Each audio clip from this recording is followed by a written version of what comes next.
السلام علیکم دوستوں، میرا نام ہے اسد اور آپ دیکھ رہے ہیں اسد ٹی وی۔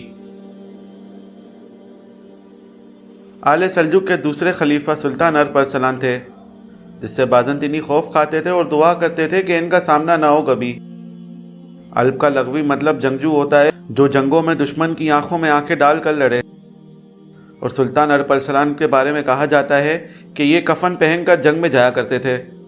ان کے جسم پر کفن پہنا دیکھ کر دشمن وہی خوف میں مبتلا ہو جایا کرتے تھے۔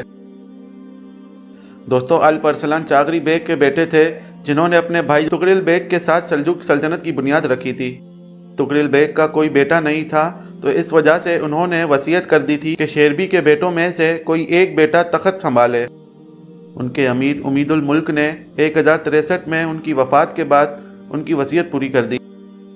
الب ارسلان نے اپنے چچا تغرل بیگ کے انتقال کے بعد 1064 میں سلجوق کے سلطان بن کر اناطولیہ کا نظام سنبھالا۔ ان کی بہادری، دور اندیشی اور اعلیٰ جنگی حکمت عملی آج بھی ہم مسلمانوں کے لیے باعث فخر ہے۔ الب ارسلان کی عظیم سلجوق میں حکمرانی کے بعد اناطولیہ کے دروازے مسلمانوں کے لیے کھل گئے تھے۔ سلطان الب ارسلان نہ صرف عظیم سلجوق کے حکمران کی حیثیت سے بلکہ فاتح مانسکرت کی حیثیت سے آج بھی ہمارے دلوں میں یاد کیے جاتے ہیں۔ بعد میں سلطان نے وزیر امید الملک کو برطرف کر کے نظام الملک کو وزیر کا عہدہ دے دیا۔ پہلی مہم جورجیا کے علاقوں اور مشرقی اناطولیہ کے علاقوں میں پیش قدمی شروع کر دی، جو کہ بازنطینیوں کے ہاتھ میں تھے، اور اللہ کی مدد سے ان علاقوں کو فتح کر لیا۔ اس فتح کے نتیجے میں انہیں ابو فتح کا لقب ملا، جس کا مطلب ہے فتح کا باپ۔ 1065 کے آخر میں انہوں نے اپر یارڈ اور منجس لیک کی ایک مہم کا اہتمام کیا اور کیچے اور ترکمنوں کو اپنی حکمرانی میں لے لیا۔ 1067 میں اس کے بعد بازنطینی شہنشاہ رومن ڈیوجینس نے اناطولیہ میں ترکوں کے خلاف مہم شروع کر دی اور انہیں نکالنے کے لیے حلب تک آیا۔ پھر بھی اپنی اس پیش قدمی سے ترکوں کے چھاپوں کی پیش قدمی کو نہیں روک سکا، اور یہ پہلی بڑی صلیبی جنگ کی وجہ بن گئی۔ 1071 میں بازنطینیوں کے خلاف مانسکرت کے محاذ پر جنگ لڑی گئی، دوستوں، جسے ملازگرد 1071 کی جنگ بھی کہا جاتا ہے، جو کہ سلطان الب ارسلان کی سپہ سالاری میں لڑی گئی تھی۔ دوستوں، سلطان الب ارسلان نے بازنطینیوں کے لشکر کو پسپا کر دیا تھا اور ملازگرد سے فاتح کی حیثیت سے لوٹے تھے۔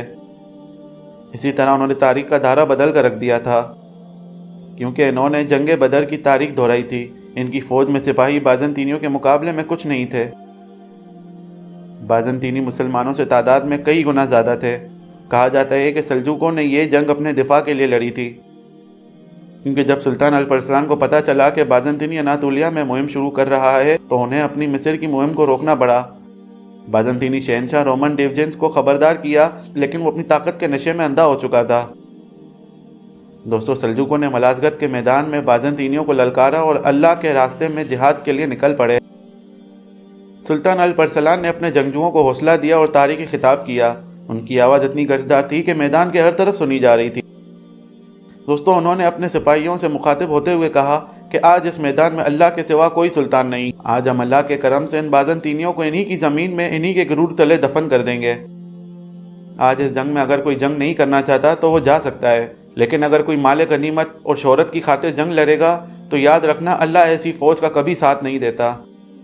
ہمارا مقصد صرف رضا الہی ہے۔ اللہ اکبر۔ اسی کے ساتھ دوستو، الب ارسلان نے بہادری اور جذبہ ایمانی کے ساتھ ملازگرد میں تاریخ رقم کر دی۔ ان کی اس فتح کی کہانی سنا سنا کے جنگجوؤں کو پروان چڑھایا جاتا تھا اور سنایا جاتا رہے گا انشاءاللہ۔ دوستو، ملازگرد کی فتح کے بعد انہوں نے کرسن ٹیکٹک کے ساتھ اینٹائن نامی آرمی اور ڈیوجنس پر قبضہ کر لیا۔ پھر الب ارسلان نے اپنے ترکمن اور جنرلوں کو اختیار دیا کہ وہ سابقہ بازنطینی اناطولیہ سے الگ الگ اپنی تشکیل کریں۔ دوستو، جیسا کہ وہ ان کے وفادار تھے، 2 سالوں کے اندر ہی ان ترکمنوں نے بحیرہ اینجین تک اپنا کنٹرول قائم کر لیا۔ الب ارسلان کے جانشین ملک شاہ اور اس کے 2 وزراء نظام الملک اور تیج الملک کے تحت سلجوق ریاست عرب یلغار سے پہلے کی دنوں کی سابقہ ایرانی سرحد تک پھیل گئی اور جلد ہی مشرق میں چین تک اور مغرب میں بازنٹائن تک سرحد لگا دی۔ آخرکار کھارا خانیوں سے ان کا اختلاف جو تھا وہ مزید بڑھ گیا اور ان کے خلاف مہم شروع کر دی۔ اس قلعے کے کمانڈر یوسف الہرزمی، جس نے دھوکے سے سلطان کو چھڑا مار کر شہید کر لیا، اچانک شہادت نے سلطنت کو خطرے میں ڈال دیا تھا کہ ان کے خاص وزیر جو ان کے رازدار ہوا کرتے تھے اور ان کی سلطنت سے وفاداری کی مثالیں آج بھی دی جاتی ہیں۔ انہوں نے فوراً سے الب ارسلان کے بیٹے ملک شاہ کو تخت پر آنے کے لیے کہا۔ ملک شاہ سلطان بننے کے بعد اقتدار سنبھال چکا تھا اور کہا جاتا ہے کہ ملک شاہ کے دور میں ہی سلطنت کو عظیم سلجوق کا خطاب ملا تھا۔ دوستوں یہ تھی سلطان الپرسلان کی تاریخ۔ آل سلجوق کی مکمل تاریخ پر ویڈیو ہمارے چینل پر پہلے سے موجود ہے۔ سیریز سے ریلیٹڈ قیمتی رائے ہمیں اپنی کمنٹ سیکشن میں ضرور دیجیے گا۔ انشاءاللہ پھر حاضر ہوں گے ایک نئی ویڈیو کے ساتھ، تب تک کے لیے اپنا بہت سا خیال رکھیں۔ اللہ حافظ۔